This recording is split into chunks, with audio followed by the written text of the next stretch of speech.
Bonjour à tous et bienvenue pour notre journal de fausses nouvelles que vous retrouverez quotidiennement sur IDF1. Première fausse nouvelle d'aujourd'hui. Accident aérien évité de justesse pendant le week-end de Pâques. Deux cloches qui revenaient de Rome ont failli entrer en collision en plein vol et n'ont dû leur salut qu'à la présence d'esprit des contrôleurs aériens. Par mesure de sécurité pour prévenir les risques d'inondation catastrophiques, la mairie de Paris vient de décider la destruction de tous les bâtiments se trouvant à moins de 5 mètres de la Seine. Mais que les propriétaires se rassurent, ils seront indemnisés sur la base de 150 000 € par maison. Devant les problèmes financiers de notre pays, le gouvernement vient de décider un impôt exceptionnel sur les étreintes amoureuses. Il vous en coûtera 200 € par étreinte. Des inspecteurs spécialisés sont en cours de formation pour éviter les fraudes. L'UNFL, l'Union nationale des femmes laides, proteste énergiquement contre les restrictions envisagées sur la pêche au thon.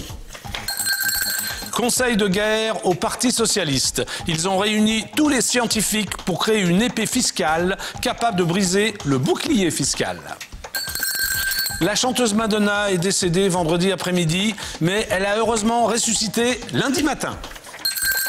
Attention, à partir du 12 avril, n'oubliez pas la mise en service du permis d'embrasser. Il vous sera délivré par les préfectures après un examen passé devant une commission. Pour vous préparer, vous pouvez vous inscrire dès aujourd'hui dans une baiser école.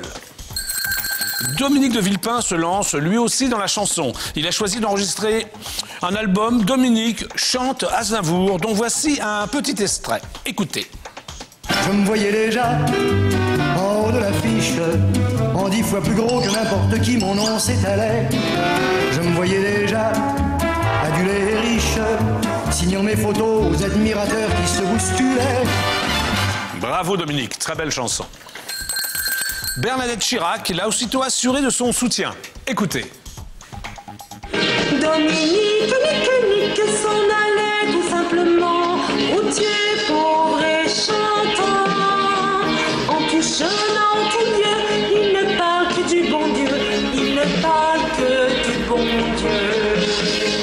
C'est vrai que Dominique de Villepin fait souvent référence à Jacques Chirac.